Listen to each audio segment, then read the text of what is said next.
ನಮಸ್ಕಾರ ಸ್ನೇಹಿತರೆ, ಹೇಗಿದ್ದೀರಿ? ಗ್ಲೋಬಲ್ NX ನ್ಯೂಸ್ಗೆ ಸ್ವಾಗತ. ನಾನು ನಿಂಗಪ್ಪಲೂರು ಮಾತಾಡೋದು.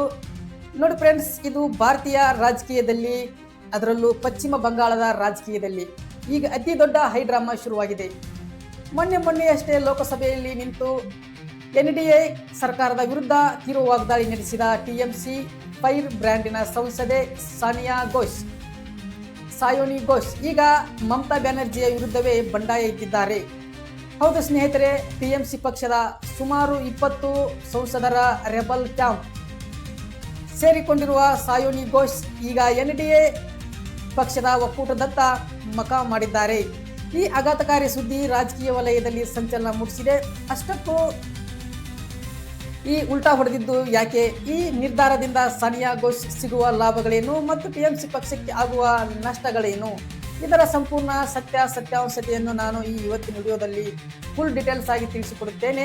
ಬನ್ನಿ, ಕೊನೆ ತನಕ ವಿಡಿಯೋ ಮಿಸ್ ಮಾಡದೆ ನೋಡಿ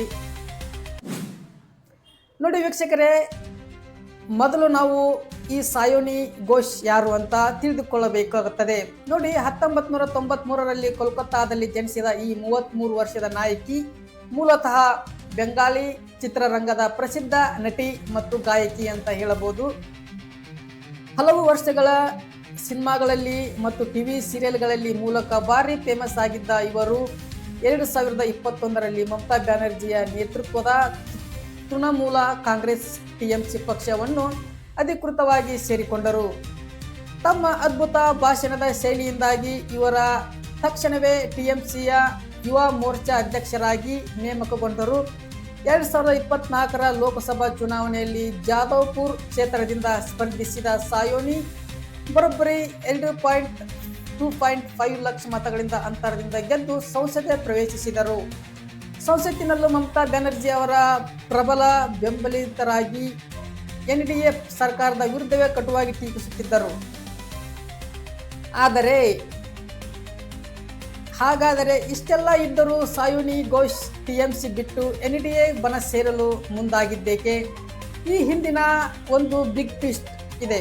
ಪಶ್ಚಿಮ ಬಂಗಾಳದ ಬಹುದೊಡ್ಡ ಶಾಲಾ ಸೇವಾ ಆಯೋಗದ ನೇಮಕಾತಿ ಹಗರಣಕ್ಕೆ school service commission of scam ಸಂಬಂಧಿಸಿದಂತೆ ಜಾರಿ ನಿರ್ದೇಶನಾಲಯ ED ಈಗಾಗಲೇ ಸಾಯೋನಿ ಘೋಷ್ ಅವರನ್ನು ಗಂಟೆಗಟ್ಟಲೆ ತೀವ್ರ ವಿಚಾರಣೆ ಒಳಪಡಿಸಿದೆ. ಈ ಕಾನೂನು ಸಂಕಷ್ಟ ಮತ್ತು ED ತನಿಖೆ ಭಯದಿಂದ ಪಾರಾಗಲು ಹಾಗೂ ತಮ್ಮ ರಾಜಕೀಯ ಭವಿಷ್ಯವನ್ನು ಸುರಕ್ಷಿತವಾಗಿರಿಸಿಕೊಳ್ಳಲು ಅವರು NDA ಬಣದ ಜೊತೆ ಕೈ ಜೋಡಿಸುತ್ತಿದ್ದಾರೆ ಎಂಬ ಮಾತುಗಳು ಕೇಳಿ ಬರುತ್ತವೆ.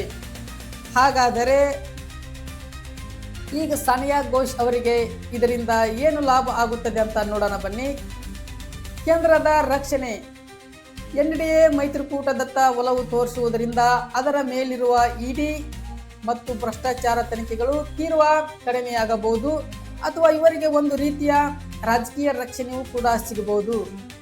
ರಾಜಕೀಯ ಭವಿಷ್ಯ ಹೇಳುವುದಾದರೆ, ಇವ್ರದ್ದು ಮುಂದಿನ ಪಶ್ಚಿಮ ಬಂಗಾಳದಲ್ಲಿ TMC ಪಕ್ಷ ಇತ್ತೀಚಿನ ಚುನಾವಣೆಗಳಲ್ಲಿ ಹಿನ್ನಡೆ ಅನುಭವಿಸುತ್ತಿರುವ ಕೇಂದ್ರದಲ್ಲಿ ಅಧಿಕಾರದಲ್ಲಿರುವ NDA ಜೊತೆ ಹೋದರೆ ತಮ್ಮ ಭವಿಷ್ಯದ ಭದ್ರತೆಗೆ ಗಟ್ಟಿಯಾಗಿ ಬುನಾದಿ ಸಿಗಬಹುದೆಂಬ ಅವರ ಲೆಕ್ಕಾಚಾರವಿರುತ್ತದೆ. ಮತ್ತು ಕೇಂದ್ರದಲ್ಲಿ ಪ್ರಭಾವ ಇವ್ರದ್ದು ಒಂದು ವೇಳೆ ಬಂಡಾಯ ಯಶಸ್ವಿಯಾದರೆ ಕೇಂದ್ರ ಸರ್ಕಾರದಲ್ಲಿ ಇವರಿಗೆ ಉತ್ತಮ ಸ್ಥಾನಮಾನ ಸಿಗುವ, ಪ್ರಭಾವ ಸಿಗುವ ಸಾಧ್ಯತೆ ಕೂಡ ಇರುತ್ತದೆ. ಇನ್ನೊಂದು ಕಡೆ ಮಮತಾ ಬ್ಯಾನರ್ಜಿ ಮತ್ತು TMC ಪಕ್ಷಕ್ಕೆ ಇದರಿಂದ ಭಾರಿ ಹೊಡೆತ ಬೀಳಲಿದೆ. ಏನೆಂದರೆ ಸ್ನೇಹಿತರೆ, ಪಕ್ಷ ವಿಭಜನೆಯ ಭೀತಿ. ಇದು ಬರೀ ಸಾಯೋನಿ ಘೋಷ್ ಮಾತ್ರವಲ್ಲ, ಇವರ ಜೊತೆ ಸುಮಾರು 20 TMC ಸಂಸದರು ಬಂಡಾಯ ಎದ್ದಿರುವುದರಿಂದ ಮಮತಾ ಬ್ಯಾನರ್ಜಿ ಸರ್ಕಾರ ಪಶ್ಚಿಮ ಬಂಗಾಳದಲ್ಲಿ ಪತನದ ಅಂಚಿಗೆ ತಲುಪಿದ್ದಾರೆ. ಯುವ ನಾಯಕತ್ವಕ್ಕೆ ನಷ್ಟವಾಗಬಹುದು. ನೋಡಿ, ಸಾಯೋನಿ TMC ಯುವ ಘಟಕದ ಮುಖ್ಯವಾಗಿದ್ದರೂ ಅವರು ಪಕ್ಷ ಬಿಡುವುದರಿಂದ ಯುವ ಮತದಾರರಲ್ಲಿ ಪಕ್ಷದ ಮೇಲಿನ ನಂಬಿಕೆ ಕಡಿಮೆಯಾಗಬಹುದು ಮತ್ತು ರಾಷ್ಟ್ರೀಯ ಮಟ್ಟದಲ್ಲಿ ಹಿನ್ನಡೆಯಾಗಬಹುದು. ಅಂದರೆ ಲೋಕಸಭೆಯಲ್ಲಿ NDA ವಿರುದ್ಧ ಹೋರಾಡಲು ಮಮತಾ ಹೊಂದಿದ್ದ ಪ್ರಮುಖ ಅಸ್ತ್ರವೊಂದು ಈಗ NDA ಪಾಳಯಕ್ಕೆ ಸೇರಿದಂತಾಗಿದೆ.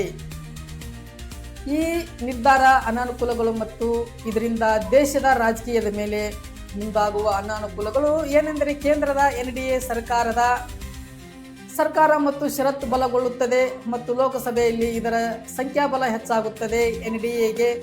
ಆದರೆ ಈ ಅನಾನುಕೂಲಗಳು ಏನೆಂದರೆ ಪಶ್ಚಿಮ ಬಂಗಾಳದಲ್ಲಿ ತೀವ್ರ ರಾಜಕೀಯ ಅಸ್ಥಿರತೆ ಉಂಟಾಗುತ್ತದೆ.